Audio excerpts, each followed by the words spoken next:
Bonsoir à tous. Merci d'être venus aussi nombreux, parce que... oui, oui.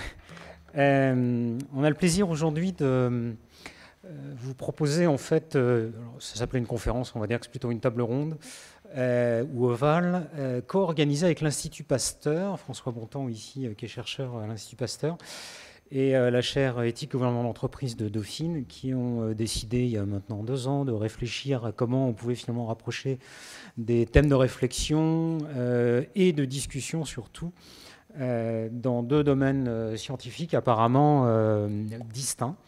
Les sciences, on va dire, dures et de biologie, et puis les sciences moins dures, humaines et sociales. Donc en espérant à la fois attirer l'attention sur des thématiques communes, et puis en même temps peut-être se proposer d'autres sujets de réflexion à l'avenir sur ce même format. Alors le premier point commun finalement qui nous était arrivé à l'esprit, c'était de parler d'éthique, de gouvernance, de déontologie chez les chercheurs, dans les labos, dans les modalités de production scientifique. Et on a finalement encore réduit le sujet jusqu'au thème de ce soir qui nous intéresse, c'est l'évaluation de la recherche, l'évaluation de nos travaux, l'évaluation de notre travail et les conséquences sur la façon dont nous vivons notre métier, notre job, et peut-être aussi la façon dont nous envisageons notre mission. Alors ce soir, on a le plaisir d'avoir 3 intervenants.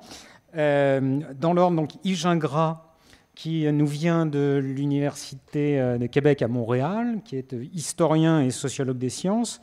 Je vais prendre le titre d'un des ouvrages qui nous intéresse particulièrement comme catalyseur, ce sont les dérives de l'évaluation de la recherche, du bon usage de la bibliométrie en 2014. Romain Gori, qui vient d'Aix-en-Provence, l'université Aix-Marseille, professeur émérite en psychologie, psychopathologie clinique à Aix-Marseille, avec entre autres, alors vous l'avez amené, c'est parfait, ce livre qui s'appelle « La folie évaluation, les nouvelles fabriques de la servitude ». Et puis Nicolas Berland, directeur de la chaire et professeur de gestion à Dauphine, qui est aussi le directeur du laboratoire de recherche CNRS UMR de Dauphine, recherche en management, et avec une approche sur les outils de pilotage, les outils de contrôle de gestion qui peuvent être ou pas transposés dans le secteur public. Voilà. Je vais laisser la parole à François pour plutôt introduire le sujet, et puis ensuite le but ce sera évidemment d'écouter nos invités et de rentrer en discussion. On a 2 heures devant nous. Derrière, il y a un cocktail qui nous attend. Donc ça veut dire que c'est 2 heures de discussion, éventuellement un peu plus, avec de quoi étancher nos soifs. Voilà. Alors en fait, quand on a commencé effectivement à réfléchir à ce thème avec Olivier, ça a été beaucoup de discussions à bâton rompu. Et on s'est dit que le problème de l'évaluation était peut-être, et le problème qui nous intéressait, c'est-à-dire des changements dans la façon dont les chercheurs percevaient les évaluations, était probablement à relier dans la façon dont aussi les chercheurs percevaient les changements dans leur métier de façon plus globale. Donc, de dire qu'aujourd'hui, quand on fait de la science, on a essentiellement l'impression d'être en interaction avec le reste du monde à travers 2 grandes figures. C'est ce que j'ai essayé de mettre sur ce transparent. Le premier, c'est qu'on attend de la science qu'elle règle les problèmes du monde, pour beaucoup. Donc, avec une composante économique, la science est censée fournir les innovations qui fourniront les emplois de demain, avec un thème que j'ai appelé « Vaincre la mort » de façon un peu provocante, mais qui est à la fois le pôle santé, tout le post-humanisme, enfin bon, tout ce qui relève de l'idée que la science est au service du maintien de l'homme le plus longtemps possible, en bonne santé, y compris, d'aller le plus loin possible. Avec un thème, par exemple, comme celui de sauver la planète, on attend de la science aujourd'hui qu'elle trouve des solutions au réchauffement climatique et qu'elle permette de passer ce cap qu'on voit devant nous, qui est celui du réchauffement climatique. Et d'un autre côté, il y a aussi un autre aspect de la société avec lequel la science est confrontée, qui est celui des gens qui considèrent que la science met le monde en danger. Donc ça peut se décliner de tout un tas de façons différentes. La crise des OGM, les nanotechnologies et la peur qu'elles inspirent, le nucléaire bien sûr, ou le bioterrorisme et l'idée que les chercheurs, parce qu'ils font dans leur laboratoire, risquent de mettre en place des outils, des virus, des bactéries qui pourraient devenir dangereuses pour tout le monde. Donc, à tous ces différents aspects des interactions entre la science et le reste de la société correspondent des demandes d'évaluation et des demandes de contrôle de la part de la société.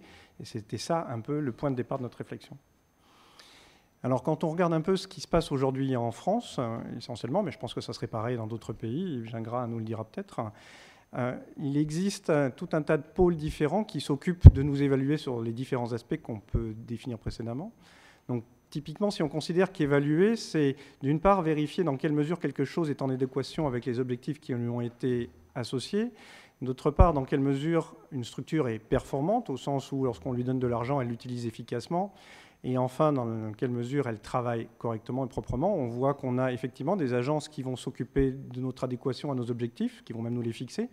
Donc c'est essentiellement toutes les agences de financement qui vont évaluer a priori ce que nous souhaitons faire pour vérifier si oui ou non ça correspond aux besoins attendus. Des mécanismes de vérification de la validité et de la pertinence de ce que nous faisons, à travers en particulier, bien évidemment, l'évaluation de notre travail par les revues scientifiques dans lesquelles nous publions, mais aussi les agences qui vont s'occuper plutôt de pertinence. L'évaluation de la performance du système, chez nous, c'est bien évidemment l'AERS. Et puis, un ensemble aussi d'agences ou de structures moins formelles ou totalement informelles qui vont s'occuper du contrôle des pratiques. Donc, on peut penser à l'ANSM, au HCB, mais aussi à une forme de contrôle citoyen sur ce que nous faisons.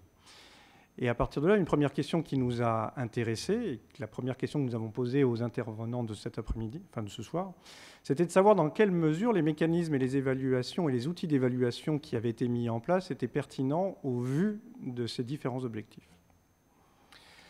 Un deuxième aspect est l'idée qu'en réalité, à travers l'évaluation, et évaluer quelque chose, c'est aussi le modifier, donc c'est là où vient le rapport avec la gouvernance, il y a une confrontation d'un certain nombre de cultures qui viennent de champs qui n'ont rien à voir avec celui des chercheurs, typiquement le champ politique ou le champ administratif, le champ économique, la société civile. Et donc ces mécanismes d'évaluation et de modification des gouvernances viennent introduire de nouvelles façons ou de nouvelles pratiques, ou en tout cas cherchent à faire en sorte que les scientifiques adoptent de nouvelles façons et de nouvelles pratiques. Et donc, dans quelle mesure cette confrontation de l'éthique propre à la science avec la culture des autres champs posait ou pas un problème, non pas pour le travail quotidien, mais simplement pour ce qu'est la science en elle-même, donc pour la culture de la science. Et avec un thème qui nous a paru être extrêmement important, c'est celui du faire semblant. Faire semblant de croire que, enfin faire semblant lorsqu'on dépose une demande de financement qu'effectivement ce qu'on va faire va soigner la maladie qu'on dit vouloir soigner. Faire semblant de penser que l'organisme génétiquement modifié auquel on s'adresse, parce qu'il a été classé OGM et MOT par une agence d'évaluation, est réellement un objet dangereux. Donc le problème de ce risque du faire semblant pour l'éthique de la science. Et c'est la deuxième question que nous avons posée donc, à nos intervenants.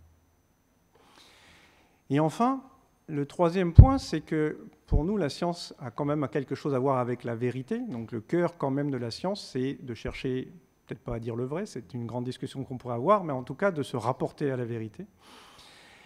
Et que d'un autre côté, il y a les attentes et les besoins de la société qui n'ont pas forcément à voir entièrement avec ça.